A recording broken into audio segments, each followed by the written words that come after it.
Okay. So, ఈరోజు మనం 3D maths గురించి మనం నేర్చుకున్నాం. అయితే అసలు 3D మ్యాథ్స్ గురించి బేసిక్ ఫండమెంటల్స్ మనకి మెయిన్‌గా తెలియాలి. బేసిక్ ఫండమెంటల్స్ అంటే యాక్చువల్‌గా మనకి మల్టీమీడియాలో యానిమేషన్ అనే ఒక పార్ట్ ఉంటుంది. ఈ యానిమేషన్‌లో మనకి 2D ఉంటుంది, 3D ఉంటుంది. సో 2Dలోకి వచ్చేసరికి మనకి ఫ్లాష్ అనేది వస్తుంది. అలాగే మనకి 3D వస్తేప్పటికి మనకి ఇక్కడ 2 సబ్జెక్టులు వస్తాయన్నమాట. ఒకటి 3D మ్యాథ్స్ వస్తుంది, 2 ఆటోడెస్క్ మాయా అనేది మనకు వస్తుంది. అయితే ఇక్కడ మనకి 3D మ్యాథ్స్కి మాయాకి ఏంటి డిఫరెన్స్ అంటే ఫస్ట్ మనం ఏంటంటే 2 సబ్జెక్టులు ఉన్నప్పుడు ఫస్ట్ మనం దాన్ని బైఫర్కేషన్ చేసుకోవాలి. అయితే 3D మ్యాథ్స్ అనేది ఏంటంటే it is relating of non living thing objects ఏవైనా కూడా మనం డిజైన్ చేసుకోవచ్చు, తర్వాత కలర్స్ని అప్లై చేసుకోవచ్చు, దాన్ని మనం కావాలనుకుంటే యానిమేషన్ చేసుకోవడానికి అవుతుంది. బట్ స్పెసిఫిక్గా మాయాకు వచ్చేసరికి ఏమవుతుందంటే మాయాలో మనకి క్యారెక్టర్ రిలేటెడ్గా టాపిక్స్ అనేవి మనకి క్రియేట్ అవుతాయి. సో అందుకని మనకి మాయా అనేది సపరేట్ వింగ్ అవుతుంది, అలాగే 3D మ్యాథ్స్ అనేది సపరేట్ వింగ్ అవుతుంది. అయితే 3D మ్యాథ్స్కి వచ్చేసరికి ఏంటంటే 3DX maths, that means 3 dimensional maximum output అని చెప్తారనమాట దేనికి. అయితే ఇందులోనే మనకి ఏంటంటే ఫస్ట్ ఆఫ్ ఆల్ మనం అసలు ఏం చేస్తాం మనం బేసిక్గా ఇందులో అంటే మనం ఇందులోని కొన్ని మాడ్యూల్స్ ఉంటాయన్నమాట. సో ఈ మాడ్యూల్స్లో ఫస్ట్ వన్ మనకి మోడలింగ్ అని చెప్పి ఉంటుంది. అయితే మోడలింగ్ అనేసరికి ఏమవుతుందంటే మనకి ఒక ఆబ్జెక్ట్ని మనం ఎలా డిజైన్ చేసుకోవాలి అంటే ఏదర్ ఒక టేబుల్ అవ్వచ్చు, ఒక చైర్ అవ్వచ్చు, లేకపోతే ఫర్ ఎగ్జాంపుల్ ఈ రోజున మనం ఎక్కువగా ఇంటీరియర్ అండ్ ఎక్స్టీరియర్కి మనం ఎక్కువగా 3D మ్యాథ్స్ని వాడుతుంటాం. అంటే ఎలివేషన్స్కి కానీ ఇంటీరియర్స్కి కానీ మనం ఎలాగ డిజైనింగ్ చేసుకోవాలంటే ఆ రకమైన డిజైనింగ్స్ అనేది మనం ఇందులోని చేసుకోవడానికి అవుతుంది. అయితే ఇందులోని మనకి 3D మ్యాథ్స్కి వచ్చేసరికి ఏంటంటే 3D మ్యాథ్స్లో మనకి కొన్ని మాడ్యూల్స్ ఉంటాయన్నమాట. అంటే డిపెండ్ ఆన్ ద మాడ్యూల్ బట్టి మనం ఆబ్జెక్ట్ అనేది మనం క్రియేట్ చేయడం జరుగుతుంది. సో ఫస్ట్ ఏంటంటే మనకి మోడలింగ్ అని చెప్పి ఒక కాన్సెప్ట్ ఉంటుంది. అయితే ఈ మోడలింగ్లోకి వచ్చేసరికి ఏంటంటే మనం ఒక ఆబ్జెక్ట్ని మనం డిజైన్ చేయాలి అంటే మనకి ఇక్కడ ఏం చెప్తారంటే జనరల్గా దీనిలోని పాలిగాన్ మోడలింగ్ అని ఉంటుంది. అంటే పాలిగాన్ మోడలింగ్లో బాక్స్ టైప్ ఆఫ్ ఆబ్జెక్ట్స్ ఏవైనా మనం మోడల్ చేయాలంటే మనం ఇది యూజ్ చేస్తాం. అలాగే తర్వాత మనకి ఏంటంటే ఇక్కడ స్ప్లైన్ మోడలింగ్ అని చెప్పి మరొక కాన్సెప్ట్ ఉంటుంది. అయితే స్ప్లైన్ మోడలింగ్కి వచ్చేసరికి ఏంటంటే మనం ఏవైనా హాలో ఆబ్జెక్ట్స్ కానీ లేకపోతే ఒక సర్ఫేసెస్ లాగా మనం క్రియేట్ చేయాలనుకున్నా కూడా మనం స్ప్లైన్ మోడలింగ్ వాడతారు. అలాగే ఇందులో సర్ఫేస్ మోడలింగ్ అనేది కూడా ఇందులో మనం నేర్చుకుంటారనమాట. అంటే అదేంటంటే ఇట్స్ డిపెండ్ ఆన్ ద బట్టి దానికి అంటే ఒక మోడలింగ్ మనం క్రియేట్ చేయాలంటే దానికి రిలేటింగ్గా కూడా ఇక్కడ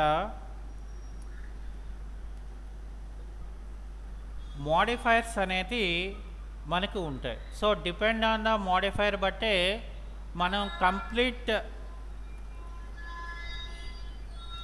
మోడలింగ్ అనేది మనం ఫినిష్ అవుతుంది అన్నమాట. ఇది ఫస్ట్ మాడ్యూల్లోకి వస్తుంది. ఇక మనకి సెకండ్ మాడ్యూల్కి వచ్చేసరికి ఏంటంటే ఇందులో టెక్స్చరింగ్ అని చెప్తారు. సో ఇందులో మనకి ఏంటంటే ఫస్ట్ వచ్చేది కలర్స్.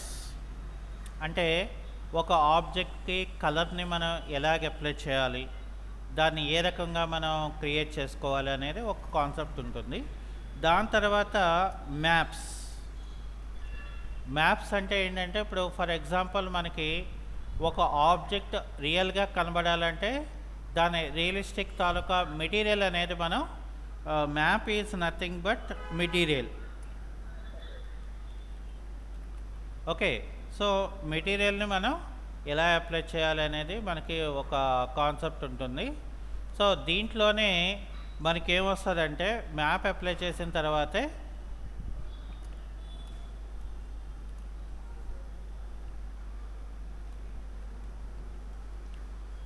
ఎప్పుడైనా ఒక ఆబ్జెక్ట్ మనం రియలిస్టిక్గా మనం డిజైన్ చేసుకోవాలంటే ఇక్కడ బంప్ మ్యాప్స్ అనేది చాలా ఇంపార్టెంట్ అవుతుంది. అలాగే ఫర్ ఎగ్జాంపుల్ అదే కాకుండా మనకి రిఫ్లెక్షన్ మ్యాప్ కూడా ఉంటాయి. సో దీన్ని బట్టి కూడా మనకి ఏంటంటే ఆబ్జెక్ట్ అనేది ఇంకా మనం రియలిస్టిక్గా మనం తయారు చేసుకోవడానికి మనం ఇక్కడ వాడతారు. ఇంకా ఇవే కాకుండా ఇందులోని మనకి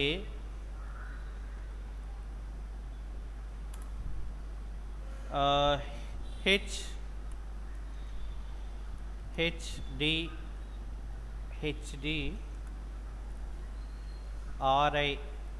మ్యాప్స్ అని ఉంటాయి. ఇవి దేనికి ఉపయోగిస్తారంటే యాక్చువల్గా మనం సరౌండింగ్ కానీ ఎన్వైర్న్మెంట్ మనం క్రియేట్ చేయడానికి కానీ వాటికి కానీ మనం ఇది ఎక్కువగా యూజ్ చేస్తూ ఉంటాము. అయితే దీని తర్వాత మనం ఏం చేస్తారంటే ఇందులోని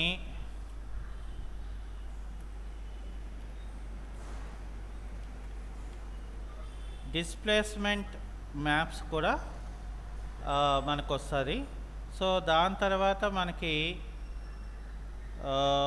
UVW మ్యాప్స్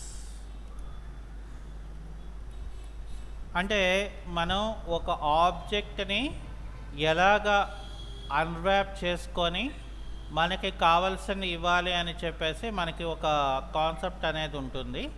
సో ఆ కాన్సెప్ట్ అనేది మనకి ఇందులో వస్తుంది అనమాట యాక్చువల్గా.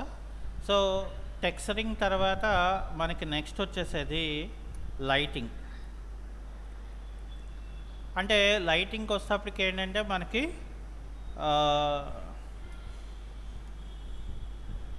ఇంటీరియర్ లైట్స్ అనేది కాన్సెప్ట్ వేరు, అలాగే ఎక్స్టీరియర్ లైట్స్ అనేది వేరు, అలాగే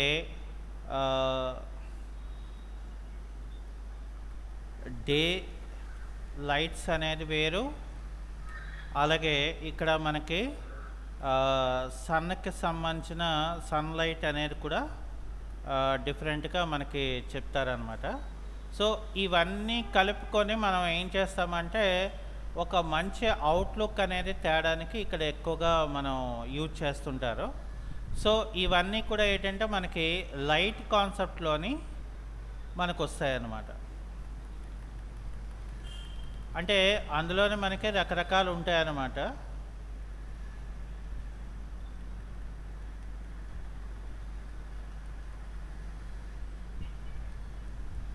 సో ఇవన్నీ కూడా మనకి లైట్ అనే ఒక మాడ్యూల్లో మనకి ఇక్కడ వస్తాయన్నమాట. సో ఇక్కడ మనకి లైటింగ్ అనేది అయిపోయిన తర్వాత మనం మెయిన్ ఏం చేస్తారంటే ఇందులో ఇక్కడ మనకి ఎడిషనల్గా ఏంటంటే యానిమేషన్ అని చెప్పి మనకి సపరేట్గా ఒక మాడ్యూల్ ఉంటుంది. అంటే ఇందులో మనం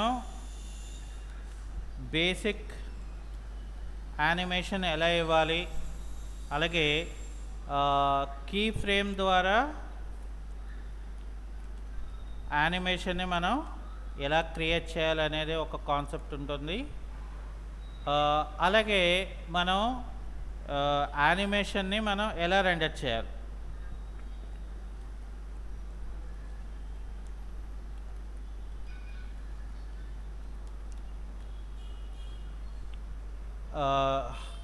అంటే ఇక్కడ మనం ఎలాగా మనం రెండర్ చేయాలి. సో రెండర్ అంటే render is nothing but output అనమాట, అవుట్పుట్ వీడియో. ఓకే, అయితే ఇంకా దీని తర్వాత మనకి నెక్స్ట్ వచ్చేసేది ఏంటంటే ఇందులో బేసిక్గా మనకి యానిమేషన్లోనే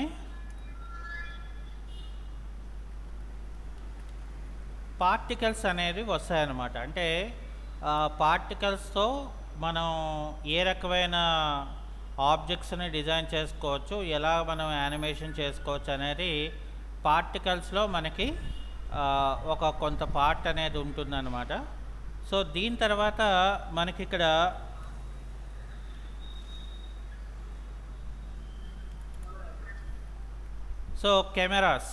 కెమెరాస్లోకి వచ్చేసరికి ఏంటంటే మనకి ఇందులో వాక్ త్రూ యానిమేషన్ ఉంటుంది. అంటే కెమెరా ద్వారా మనం ఎలా యానిమేషన్ చేసుకోవాలి, అలాగే ఇక్కడ మనకి కెమెరా సెట్టింగ్స్ ఎలా మనం చేసుకోవాలి, మనం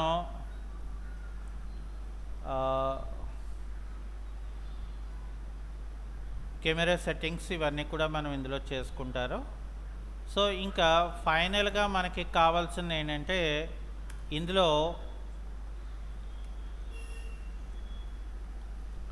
డీఫార్మ్స్ అని ఒక కాన్సెప్ట్ ఉంటుంది. అంటే దట్ మీన్స్ డైనమిక్స్ అంటారు. సో డైనమిక్ యానిమేషన్స్ అంటారు అనమాట వీటిని. ఓకే, సో ఇక దీని తర్వాత మనకి ఫైనల్గా వచ్చేసరికి ఇక్కడ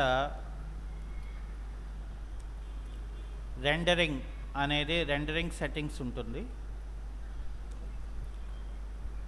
అయితే వీటితో పాటు మనం ఏంటంటే సపరేట్గా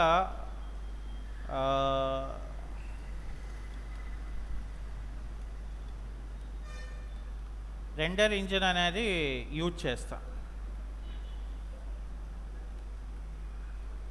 అదేంటంటే మనం ఇందులో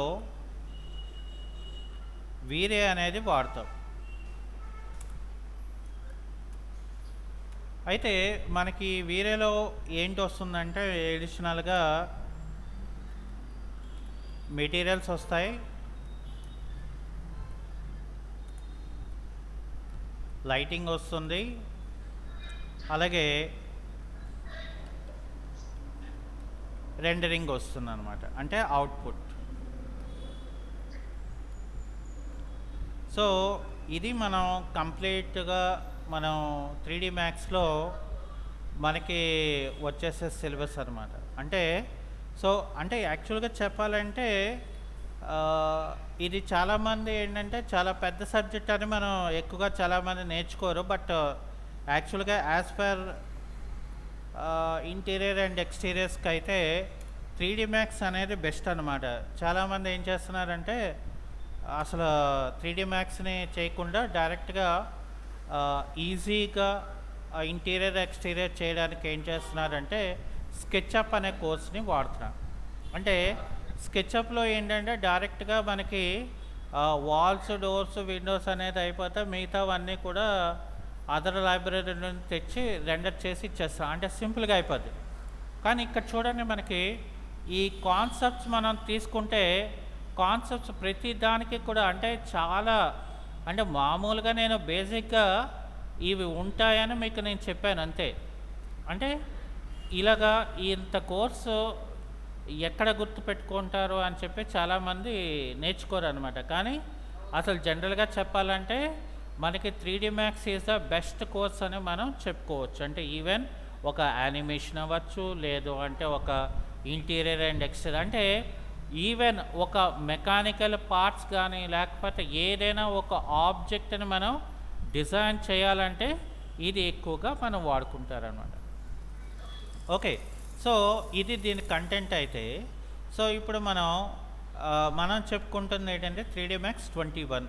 ఓకే, సో యాక్చువల్గా చెప్పాలంటే మనకి హిస్టరీలోకి వెళ్ళిపోతే యాక్చువల్గా ఆటో 3D మ్యాక్స్ని ఫస్ట్ డిజైన్ చేసిన కంపెనీ అయితే డిస్క్రీట్ 3D మ్యాక్స్ అనేవారు. అంటే డిస్క్రీట్ అనే కంపెనీ వాళ్ళు దీన్ని డిజైన్ చేశారు యాక్చువల్గా.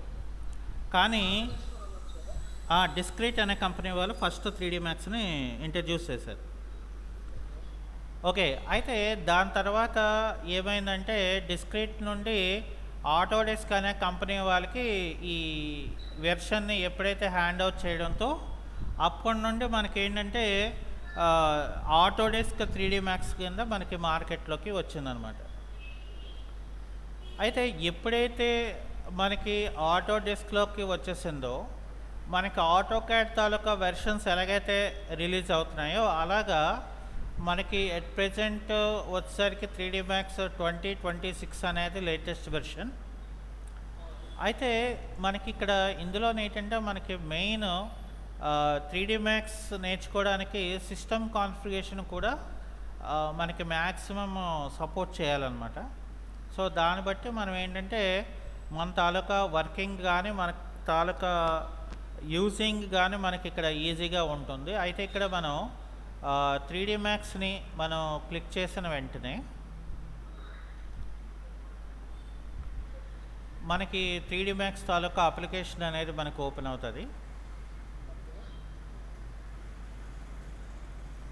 అయితే మనకి 3D మ్యాక్స్ అనేది ఏంటంటే మనకి ఇది యూజర్ అంటే గ్రాఫిక్ యూజర్ ఇంటర్ఫేస్ అంటారు, అంటే GUI అప్లికేషన్ అంటారు. అంటే మనకి ఎలాగ కావాలి అనుకుంటే సో ఆ రకంగా మనం దీని తాలూకా అవుట్పుట్ అనే దాన్ని మనం మార్చుకోవచ్చు అన్నమాట. అంటే మనకి తాలూకా కీ సెట్టింగ్స్ అనేది మనకి ఎలా కావాలనుకుంటే అలా మనం ఇందులోనే మార్చుకోవచ్చు.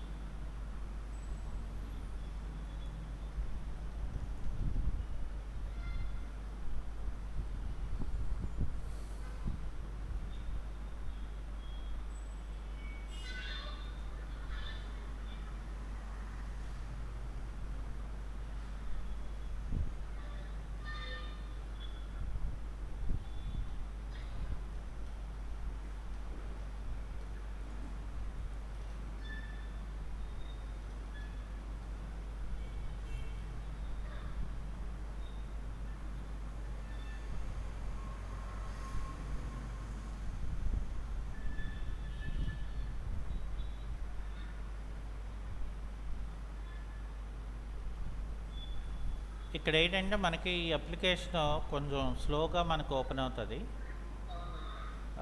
ఎందుకంటే మనకి కంప్యూటర్ గ్రాఫిక్స్ అనేది అది ఇన్సైడ్లో తీసుకోవాలి. సో తీసుకొని మనకి అవుట్పుట్ అనేది మనకి ఇవ్వాలి అంటే అందుకనే మనకి ఏంటంటే గ్రాఫిక్ కార్డ్ అనేది ఇట్స్ వెరీ ఇంపార్టెంట్ అవుతుంది. అంటే మనకే తెలిసిపోద్ది. సో ఓపెన్ చేసినప్పుడు వేగంగా ఓపెన్ అయిందంటే సో సిస్టమ్ అనేది మనకి స్పీడ్గా ఉన్నదని అర్థమైపోద్ది అనమాట.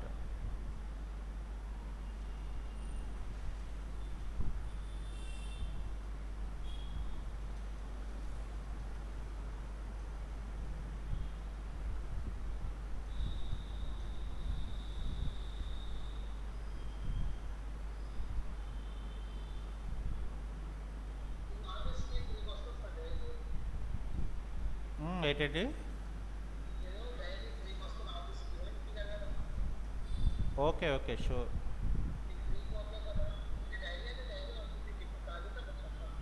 ఓకే ఓకే ఓకే సో ఇలాగా మనం ఓపెన్ చేసుకున్న తర్వాత యాక్చువల్గా మనకి ఫస్ట్ టైటిల్ బార్ అనేది మనకు కనిపిస్తుంది. అంటే మనం ఏ అప్లికేషన్ వాడుతున్నాము, ఏ వెర్షన్ వాడుతున్నాము అనేది ఉంటుంది. అలాగే దీన్ని ఏమంటారంటే మనకి మెనూస్ అని అంటారనమాట. అంటే మనకి మెనూస్ ద్వారా కూడా మనకి కొన్ని కమాండ్స్ అనేది ఇందులో ఉంటుంది. So depend on the commands బట్టి మనం ఏం చేస్తామంటే మనకి కావాల్సిన అవుట్పుట్స్ అనేది మనం క్రియేట్ చేసుకోవడానికి ఇక్కడ చాలా ఇంపార్టెంట్ అవుతుంది. అయితే ఇక దాని తర్వాత మనకి నెక్స్ట్ వచ్చేసరికి దీన్ని స్టాండర్డ్ మూవింగ్ టూల్ బార్ అని అంటారనమాట. అంటే మనం హ్యాండ్తో మనం మూవ్ చేసుకోవచ్చు. అంటే ఇందులో మనకి move tool, rotate tool, scale tool, అలాగే ఓ స్నాప్ ఆప్షన్స్ ఇవన్నీ కూడా ఇందులో ఉంటుంది. యాక్చువల్గా ఇక్కడ మనం వీరే అనేది ఏదైతే ఉన్నదో ఇక్కడ నేను ఆల్రెడీ ఇన్స్టాల్ చేసుకున్నాను. అయితే ఆల్రెడీ మీకు లింక్ అనేది నేను పెట్టాను కదా, సో అది యాక్చువల్గా మీరు ఎలా ఓపెన్ చేసుకోవాలి అని అంటే జనరల్గా మీకు లింక్ ఇచ్చింది కదా, ఆ లింక్లో ఏంటంటే మీకు కిందన స్క్రోల్ చేస్తే వీరే 3D Max 2019-24 అని ఉంటుంది. అది ఒక 1 GB లాగా ఉంటుందన్నమాట. అది క్లిక్ చేస్తే మీకు డౌన్లోడ్ అవుతుంది. ఓకే, అయితే ఇంకా మనం ఇక్కడికి వచ్చేస్తే ఏంటంటే మనకి యాక్చువల్గా మనం 3D Max ఇన్స్టాల్ చేసిన తర్వాత ఈ టూల్ బార్ ఏదైతే ఉందో ఇక్కడ ఉండదండి. ఇక్కడ నేను ఏం చేశానంటే దీన్ని నేను నాకు నచ్చిన విధంగా నేను ఏం చేశానంటే దీని తాలూకా ప్లేస్మెంట్ని మార్చేసుకున్నాను. చూసారా, మనకి ఇక్కడ ఉంటుంది. యాక్చువల్గా నేను ఏం చేశానంటే నాకు కన్వీనియంట్ కోసం నేను ఇక్కడ ఏం చేశానంటే ఇక్కడ ప్లేస్మెంట్ చేసుకున్నాను. అలాగే ఇందులో ఏంటంటే మనకి టాప్ వ్యూ ఉంటుంది, ఫ్రంట్ వ్యూ ఉంటుంది, సైడ్ వ్యూ ఉంటుంది, అలాగే పెర్స్పెక్టివ్ వ్యూ ఉంటుంది. ఇంకా మనకి ఈ డౌన్ లైన్లోకి వచ్చేస్తే ఇవి ఫ్రేమ్స్ అన్నమాట. యాక్చువల్గా మనకి 2 టైప్స్ ఆఫ్ మెథడ్స్ ఉంటుంది. ఒకటి NTSC, దాని ప్రకారం ఏంటంటే మనకి పర్ సెకండ్కి 24 ఫ్రేమ్స్ రోల్ అవుతాయి, 29 ఫ్రేమ్స్ రోల్ అవుతాయి. అలాగే పాల్ ప్రకారం ఏంటంటే మనకి పర్ సెకండ్కి 24 ఫ్రేమ్స్ అనేది మనం ఇక్కడ ఎలా సెట్ చేసుకోవాలి, దాన్ని ఎలాగా మనం చేసుకోవాలి అనేది ఫర్దర్ క్లాసెస్లో మనం చూస్తాం. అయితే ఇక్కడ మనకు వచ్చేసరికి ఏంటంటే మన యొక్క ఇంటర్ఫేస్ అనేది మనం ఎలా కావాలి అనేది ఇక్కడ మనకి వ్యూ పోర్ట్, అంటే మనకి వ్యూ పోర్ట్ అనేది డిపెండ్ ఆన్ ద డిజైన్ బట్టి మనం మార్చేసుకోవడానికి అవుతుంది. ఇంకా ఇవే కాకుండా మనకి ఏంటంటే ఇక్కడ టైమ్ లైన్ కంట్రోలర్స్ ఉంటాయండి. ఇంకా ఈ బాటంలోకి వచ్చేసరికి ఏంటంటే మనకి ఈ వ్యూ తాలూకా ఆప్షన్స్ అనేది మనకి ఇందులో కనిపిస్తాయి అన్నమాట. అసలు మనకి 3D Maxకి చాలా ఇంపార్టెంట్ అయిన పార్ట్ ఏంటంటే టూల్ బాక్స్. సో ఈ టూల్ బాక్స్లో మనకి ఫస్ట్ ఏంటంటే ఇక్కడ క్రియేట్ అని ఉంటుందన్నమాట. క్రియేట్ దాంట్లో మనకి ఫస్ట్ జామెట్రీ వస్తుంది. సో జామెట్రీలోకి వచ్చేసరికి ఏంటంటే మనకి ఇక్కడ standard tools, extended primitives, compound objects, particles, patches, ఇలాగా సో చాలా కొన్ని ఐటమ్స్ అనేది మ్యాక్సిమం మనం ఇందులోని చెప్పుకోవాల్సి ఉంటుంది. అది అయిపోయిన తర్వాత ఇక్కడికి వచ్చేసరికి స్ప్లైన్స్ అంటారు వీటిని. సో స్ప్లైన్స్లో కూడా మనకి డిఫరెంట్ టైప్స్ ఆఫ్ స్ప్లైన్స్ అనేవి ఇందులో ఉంటుంది. అలాగే ఇక్కడ ఏంటంటే మనం లైట్స్, సో లైట్స్కి వచ్చేసరికి ఏంటంటే ఇక్కడ మనకి డిఫరెంట్ టైప్స్ ఆఫ్ లైట్స్ ఉంటుంది. ఈవెన్ మనం కావాలనుకుంటే వేరే లైట్స్ గురించి కూడా మనం ఇక్కడ పెట్టుకోవచ్చు. అంటే మనకి ఏది కావాలంటే అది మనం పెట్టుకోవడానికి అవుతుంది. ఇంకా ఇక్కడ కెమెరాస్కి వచ్చేసరికి ఇక్కడ కెమెరాలో కూడా స్టాండర్డ్ కెమెరా వేరే, అలాగే ఇక్కడ వేరే తాలూకా కెమెరాస్ వేరే. ఓకే, అంటే డిపెండ్ ఆన్ ద కంటెంట్ దేని బట్టి మనకు ఉంటుంది. సో ఇంకా అవి కాకుండా మనకి ఇక్కడ హెల్పర్స్ అని ఉంటాయి. సో హెల్పర్స్ కూడా మనం ఇందులో కొన్ని చెప్పుకుంటాము. అలాగే ఇక్కడ మనకి ఇందులో స్పేస్ ట్రాప్స్ అని ఉంటుందన్నమాట. అంటే డీఫార్మ్స్ లాగా డిఫ్లాక్టర్స్ ఇవన్నీ కూడా మనం క్రియేట్ చేసుకోవాలంటే, వాడుకోవాలంటే ఇక్కడ మనకు వస్తుంది. అలాగే ఇక్కడ మనకి ఇది సిస్టమ్ అంటారు. అంటే సిస్టంలో కూడా మనకి చాలా రకాలైన ఆప్షన్స్ ఉంటాయి. So these are the options under in create.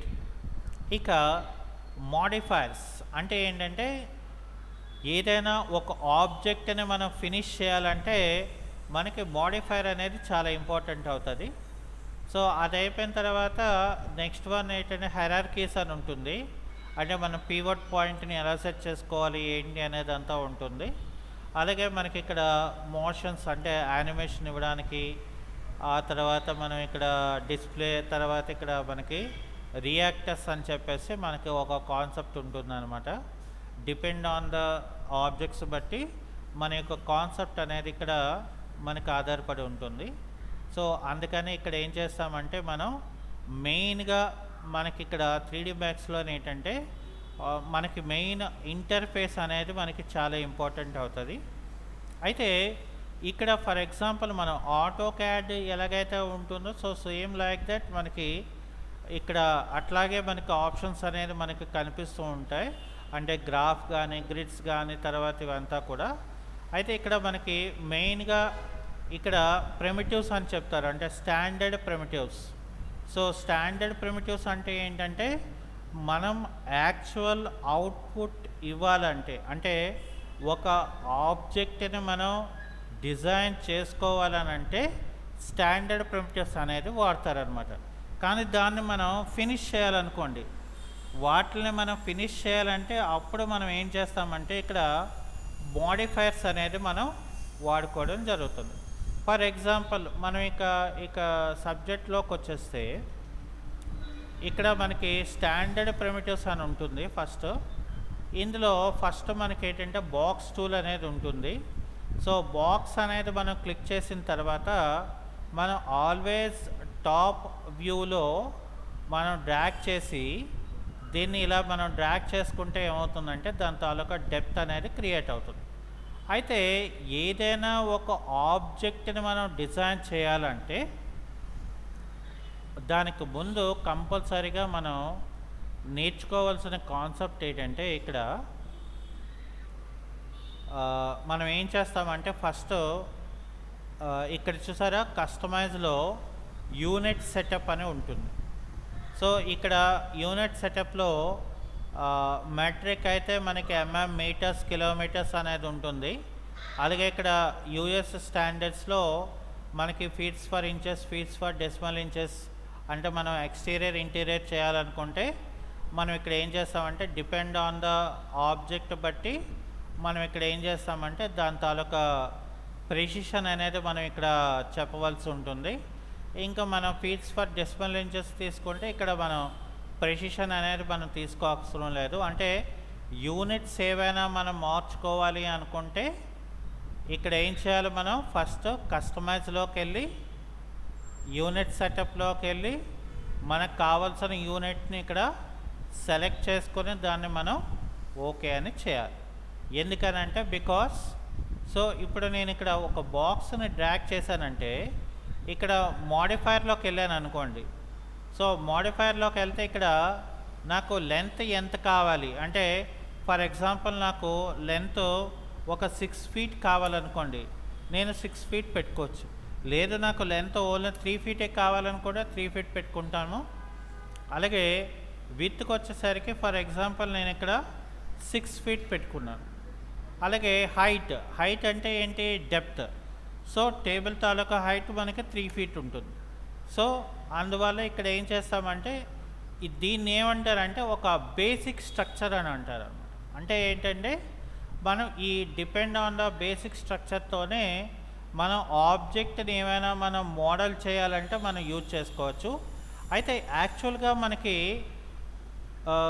3D Maxలో ఏంటంటే మనకి మెయిన్గా ఇందులో మనకి మన మోడలింగ్ అనేది మనం స్టార్ట్ చేసినప్పటికి వచ్చేసరికి ఏమవుతుందంటే మళ్ళీ మనం దీన్ని డిఫరెంట్గా మనం పిలుస్తాము. అయితే ఇందులో ఏంటంటే మనం first length taluka segment is nothing but supporter, లేకపోతే మనకి సెగ్మెంట్స్ అని అంటారు. అంటే ఆబ్జెక్ట్ ఎగ్జాక్ట్గా సపోర్టెడ్గా నించోవాలంటే ఇక్కడ డిపెండ్ ఆన్ ద ఆబ్జెక్ట్ బట్టి మనకు అసలు ఎన్ని సెగ్మెంట్స్ కావాలి అనేది ఉంటుందన్నమాట. ఇక్కడ విత్లో కూడా మనకు కావాల్సిన సెగ్మెంట్స్ని మనం డిఫైన్ చేసుకోవచ్చు. ఈవెన్ హైట్ కూడా ఎన్ని కావాలో మనం ఇలాగా, అంటే ఇక్కడ చూసారా మనకి టాప్ వ్యూలో మనకి ఇలా కనిపిస్తుంది. అలాగే నాకు ఫ్రంట్ వ్యూలో ఆబ్జెక్ట్ అనేది మనకి ఇలా కనిపిస్తుంది. అలాగే ఇక్కడ మనకి సైడ్ వ్యూ నుండి కూడా ఆబ్జెక్ట్ అనేది మనకి ఇలా కనిపిస్తుంది. అయితే జనరల్గా మనం ఒక ఆబ్జెక్ట్ని సెలెక్ట్ చేసినప్పుడు ఇక్కడ మనం ఏం చేస్తామంటే మెయిన్ క్రియేట్లో ఉన్నాం అనుకోండి, ఆబ్జెక్ట్ని సెలెక్ట్ చేసి కీబోర్డ్లో 1 ప్రెస్ చేస్తే ఆబ్జెక్ట్ తాలూకా మోడిఫైర్ ఓపెన్ అవుతుంది. అంటే మనం ఏదైతే సెలెక్ట్ చేసామో దాని తాలూకా మోడిఫైర్ అనేది మనకు ఓపెన్ అవుతుంది. సో ఈ మూవ్ టూల్ అనేది ఏంటంటే ఆబ్జెక్ట్ని మనం ఎక్కడ అంటే ఏ పొజిషన్లో మనం పెట్టుకోవాలి అనేది ఇక్కడ ఏం చేస్తామంటే డిపెండ్ ఆన్ ద పొజిషన్ బట్టి మనం ఆబ్జెక్ట్ని మనం ప్లేస్ చేసుకోవాల్సి ఉంటుంది. ఇక్కడ చూసారా, డిపెండ్ ఆన్ ద బట్టి మనం మూవ్ చేసుకుంటే ఇక్కడ ఓవరాల్ వ్యూలో మనకి ఇక్కడ కనిపిస్తుంది అనమాట. ఓకే, సో ఇది బాక్స్కి కావాల్సిన ఇన్ఫర్మేషన్ అనమాట. ఓకే, సో అది ఇవాళ మనం ఇక్కడ వరకు చెప్పుకున్నాం. సో దీని తాలూకా లింక్ని మీకు ఇస్తాను అనమాట. సో అది మీరు చూసుకోండి. Okay,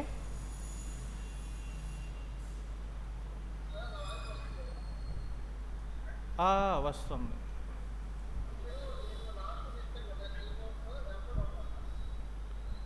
okay okay